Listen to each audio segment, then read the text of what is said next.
los cristianos van a afrontar problemas. Y eso es lo primero que quisiera yo estudiar contigo en esta mañana. Que los cristianos vamos a afrontar problemas. Eso le pasó al apóstol Pablo. La historia del capítulo 22 empieza desde el capítulo 21. Y quisiera que leyéramos ahí en el versículo 27 del capítulo 21.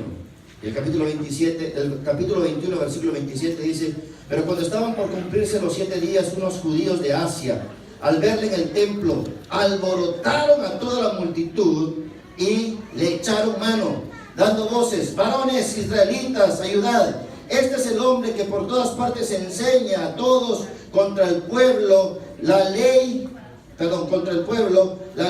y este lugar, y además de esto, ha metido griegos en el templo y ha profanado el santo lugar, porque antes habían visto con él en la ciudad de Trófimo de Éfeso, a quienes pensaban que Pablo había metido en el templo. ¿Qué sucede aquí, mis queridos hermanos? El apóstol Pablo finalmente llega a Jerusalén. Usted puede leer la historia del capítulo 21.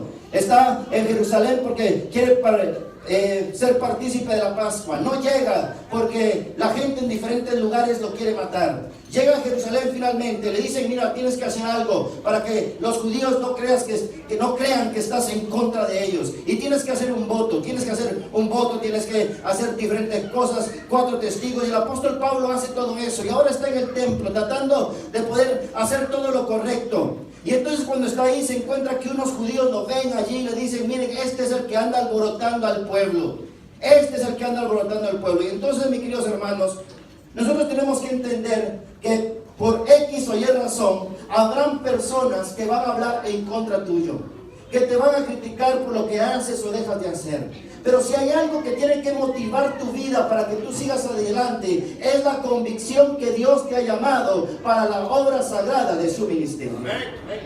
O sea que tú y yo, mis queridos hermanos, que estamos sentados en este lugar, no necesitamos la confirmación de los seres humanos, pero sí necesitamos la confirmación de Dios el Todopoderoso.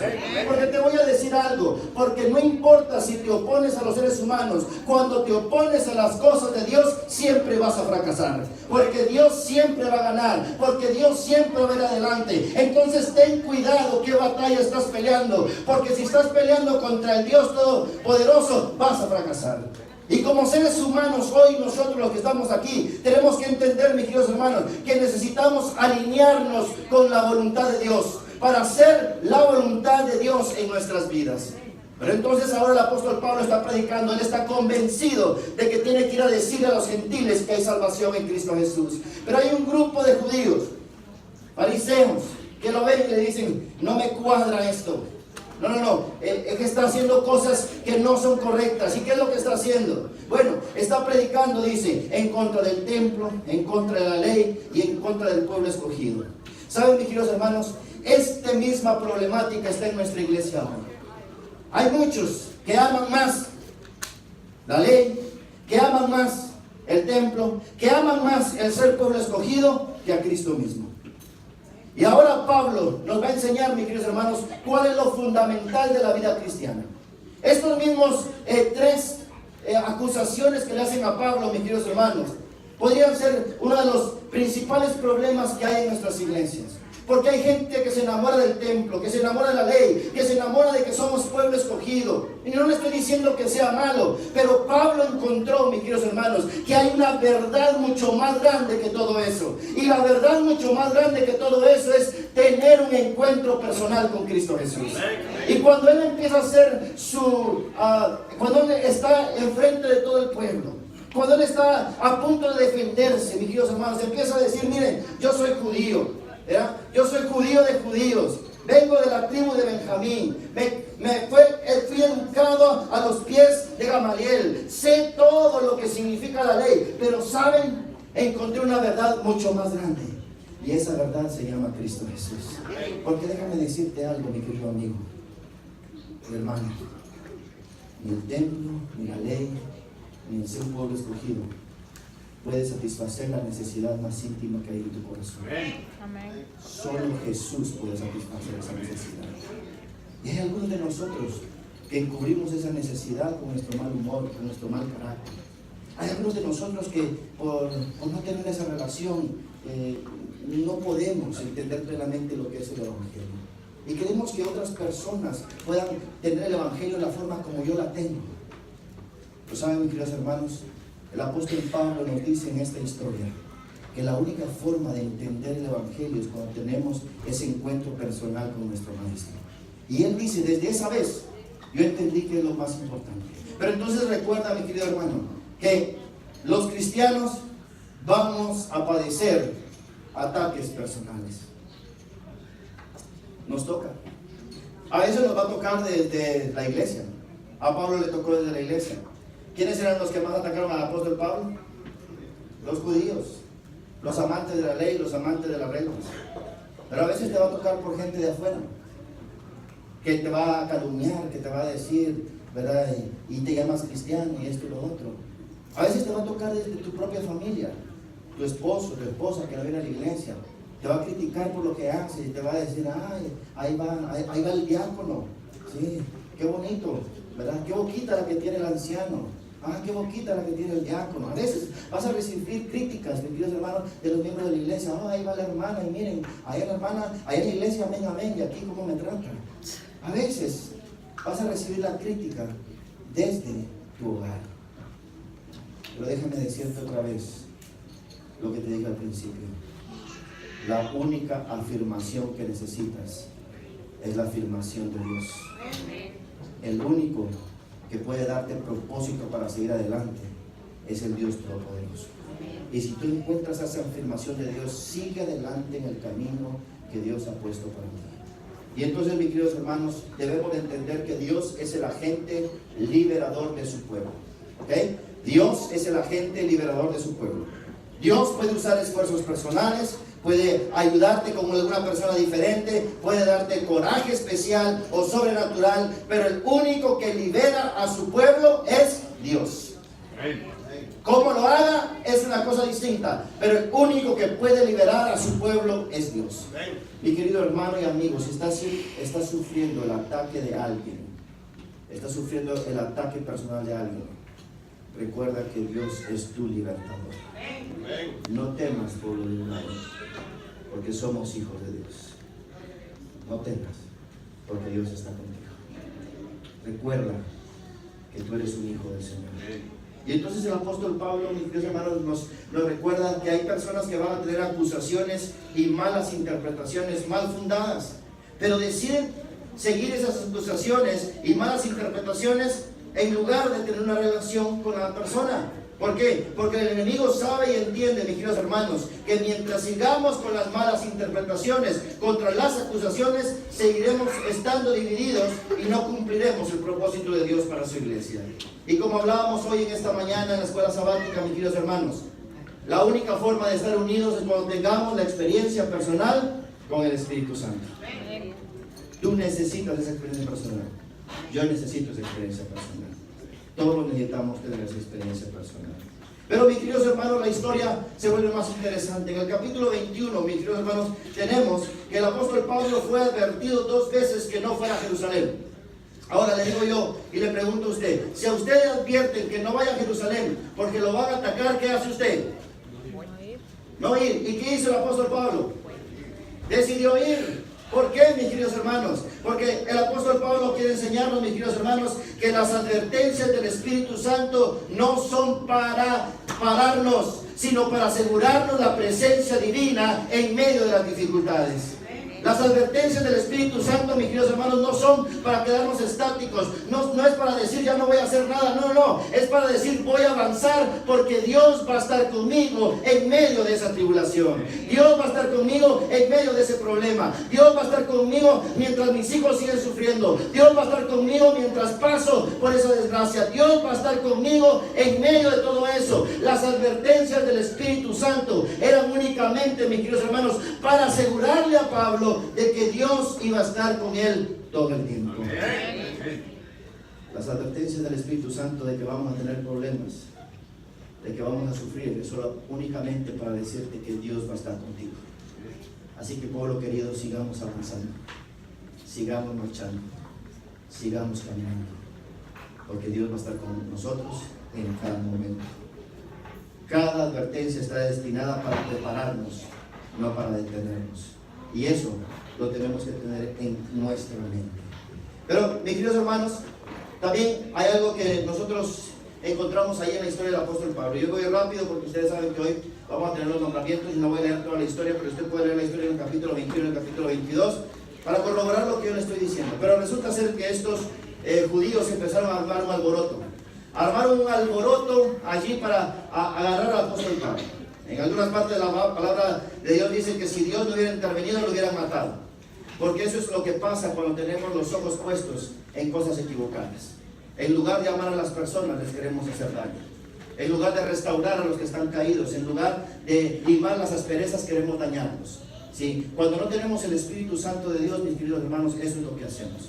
Y esto es la tercera cosa que quisiera yo compartir con ustedes hoy. Los cristianos no arman pleitos ni alborotos, porque los pleitos y alborotos vienen de parte del enemigo. Los cristianos no hacemos ninguna de esas cosas. Cristo tenía la oportunidad de armar alboroto y de armar todo el pleito y la revolución posible, pero jamás lo hizo. Y nuestro Maestro nos invita a que cada uno de nosotros podamos tener el corazón de Él cuando estemos en medio de las discusiones y las dificultades. Y Dios quiere que podamos entender, mis queridos hermanos, que los cristianos no arman alboroto ni revoluciones. Los cristianos arman paz y los cristianos deciden amar, porque esas son las banderas y el estandarte de los que aman a Cristo Jesús.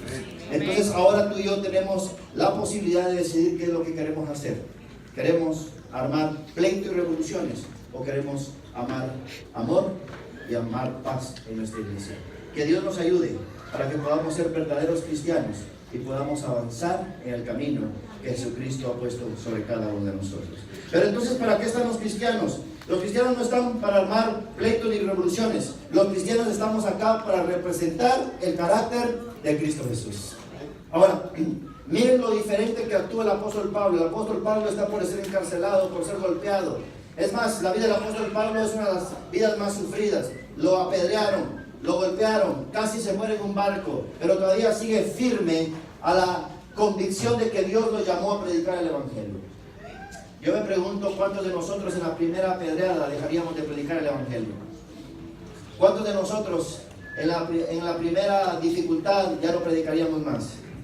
Si cuando hablan mal de nosotros, cuando nos critican, ya no queremos hacer nada por el Señor. Mis queridos hermanos, el trabajar por el Señor no tiene nada que ver con lo que la gente dice, tiene que ver con lo que Dios dice de ti. El trabajar por Jesús no tiene nada que ver, mis queridos hermanos, con un nombramiento, tiene que ver con tu vocación de servicio para la honra y la gloria de Dios. Cuando tú y yo entendamos eso, mis queridos hermanos, vamos a trabajar por el Señor donde quiera que estemos. Vamos a traer personas para que conozcan el amor de Cristo Jesús. Cuando tú y yo entendamos, mis queridos hermanos, que esta iglesia le pertenece a Jesús y por lo tanto somos responsables delante de Él de poder, no solamente, mis queridos hermanos, hacer lo que es correcto, sino amarnos como nos ama Cristo Jesús, entonces vamos a ser diferentes. Hay una necesidad tremenda, mis queridos hermanos, que los cristianos podamos entender que tenemos que representar a Cristo Jesús. Pero ¿cómo representa usted a Cristo Jesús? ¿Cómo lo representa? Dando estudios bíblicos, eso es lo más fácil. Pero usted representa a Jesús en su diario vivir, con las palabras que dice, con las actitudes que hace. Usted representa a Cristo Jesús, mis queridos hermanos, aún con la cara que tiene. Usted representa a Cristo Jesús cuando hay gente que necesita de usted y usted le va a extender la mano o les va a decir que no. Usted representa a Jesús en sus hábitos, usted representa a Jesús en todo lo que hace.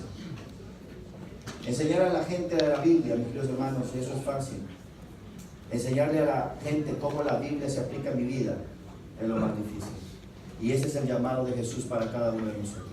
Que cuando yo le digo a la gente, mira, dice que aquí que nosotros tenemos que amarnos los unos con nosotros, entonces yo le voy a demostrar que cuando esa persona está en contra de lo que yo pienso, lo voy a seguir amando, la voy a seguir amando porque es lo que Dios me manda. Que cuando hay personas que hablan de mí y me critican, a pesar de que puede ser que no estén infundados, voy a seguir amando porque ese es el llamado de Dios para mi vida. Que Dios nos ha invitado, mis queridos hermanos, a tener una clase de vida distinta a la que el mundo practica, y que ahora ustedes y yo somos los practicantes de esa vida, y que ahora ustedes y yo somos practicantes de lo que Jesús quiere para cada uno de nosotros. ¿Ustedes creen que Dios quiere hacer milagros en nuestras vidas? ¿Ustedes creen que Dios quiere orar en sus corazones para que podamos ser distintos, diferentes? Yo creo que sí. Yo creo que sí. Y es tiempo, mis queridos hermanos, que ustedes y yo podamos, al igual que el apóstol Pablo, entender que somos representantes de Cristo. El apóstol Pablo llegó a la conclusión de sus días y terminó diciendo: para mí el morir es ganancia, el vivir es Cristo. No estimo mi vida como algo precioso, lo considero como basura a comparación del conocimiento de Cristo Jesús. ¿Creen que ustedes y yo podemos llegar a esa conclusión? Estimar a Jesús como algo precioso. ¿Creen ustedes que podemos exaltar a Jesús hasta que Él venga por segunda vez al nuevo de los cielos? Mis queridos hermanos, necesitamos exaltar a Jesús, porque Jesús es el único que puede sanar nuestras vidas. Hace un mes perdí a mi abuelita. Hay una de las cosas más difíciles que tengo que hacer como pastor es estar en el sepelio de mi abuelita y dar las palabras fúnebres cuando estaba enterrando a una de las mujeres más importantes de mi vida. Pasé noches llorando, porque eso es lo que hace la muerte y el pecado. Es tratar de apagar la poca esperanza que hay en tu corazón. Sentía que en mi corazón había tanta confusión. No me malentiendan, porque yo sé que los muertos en Cristo resucitarán primero, yo sé la esperanza y todo. Pero solo los que hemos perdido un ser querido podemos entender que la muerte nos hace tambalear hasta nuestras creencias más profundas. Y mis queridos hermanos, cuando estuve allí y tuve que dar las primeras palabras, por momentos no podía hablar porque la voz se me cortaba. Le decía al Señor: Señor, ¿qué voy a hacer? ¿Por qué lo voy a hacer? Hay personas que decían: no, yo no voy a llorar enfrente de la gente para que sepan que hay esperanza en mí. Y me encontré que en la Biblia dice que Jesús lloró porque Lázaro estaba muerto, y el Señor me dijo: tranquilo, llora, porque es parte de ser humano. Y saben, mis queridos hermanos, cuando estaba allí dando las últimas palabras para mi abuelita, y la estaban a punto de enterrar para no verla nunca más, para despedirnos hasta cuando Jesucristo venga, me acordé del momento que el Señor me regaló, donde tuve el privilegio de bautizarla hace 2 años atrás. Mi querido hermano, Jesús ganó el corazón de esa abuelita. Jesús ganó en ese corazón, y hoy, por la esperanza gloriosa, sé que la voy a ver cuando Cristo venga. Y aunque el enemigo nos golpea y nos dice: no creas en ese evangelio, hoy quiero decirle, mi querido hermano, que la iglesia tiene que seguir avanzando, porque hay gente que se pierde porque no conoce el mensaje maravilloso de Cristo Jesús. Por momentos pensé: ¿para qué predicamos tanto? Si al fin y al cabo la muerte nos sacude tanto que nos hace perder un poco la esperanza. Pero luego, la esperanza fue creciendo en mi corazón, asegurándome, mis queridos hermanos, que la vida con Jesús es la mejor vida que podemos tener. Que hay esperanza en Cristo Jesús. Que si te han muerto tus sueños, que si por alguna razón estás sufriendo, que si por alguna razón lo que has querido hacer no lo has podido hacer, que si por X o Y razón hoy estás acá y tienes una vida vacía y no tienes una vida plena en Cristo Jesús, que te acostumbraste a venir a la iglesia, que ni siquiera lees tu Biblia, que no sabes ni quién es Jesús, que si por alguna razón estás acá y tienes una actitud de soberbia, de orgullo, de envidia, que si por alguna razón, mi querido hermano, estás en pleitos con alguien, hoy puede ser el día en que Jesús puede sanar tu corazón. No porque yo estoy acá. Y si por alguna razón no quieres oír mi mensaje, pues escucha el mensaje de Dios. Escucha la voz de Dios hablando a tu corazón. Pero no puedes salir de este lugar de la misma forma como entraste, porque eso no es lo que es evangelio. Las puertas de esta iglesia se abren cada sábado para que los pecadores vengan y encuentren esperanza en Cristo Jesús. Y si tú viniste a este lugar para encontrar esperanza, este es el momento en que puedes decir: Señor, yo necesito de ti. Tal vez soy objeto de críticas, la gente me está golpeando, ¿verdad?, por X o Y razón, por mi vida, por mis hijos, por mi situación, y no sé qué hacer. Espera en Jesús, tu libertador. Si por alguna razón estás acá hoy, ¿verdad?, y estás sufriendo esa clase de ataques, recuerda que el apóstol Pablo pudo vencer porque estaba cerca de nuestro Salvador. Pero tal vez hay alguien acá, en esta hora, que no solamente está sufriendo esas cosas del enemigo, sino que el enemigo también está tocando su familia. está atacando a sus hijos, está atacando a su matrimonio, a su esposo y esposa, y no sabes qué hacer. Yo quiero invitarte también que en esta mañana puedas consagrarte plenamente al Señor Jesús. Hoy es el día de consagración. Y cuando estamos a punto de hacer las votaciones, mis queridos hermanos, para los próximos líderes, yo solamente quiero decirte que lo más importante es que hoy tú puedas tener una conexión con Cristo Jesús, porque esa conexión hoy en día puede salvar tu vida. No dejes pasar este día sin entregarte al Señor. Entrégate a Cristo Jesús. Por eso en esta mañana quiero invitar a aquellos que quieren decirle al Señor Jesús: tal vez ya me entregué hace muchos años atrás, pero quiero volver a hacerlo, que vengan acá al frente.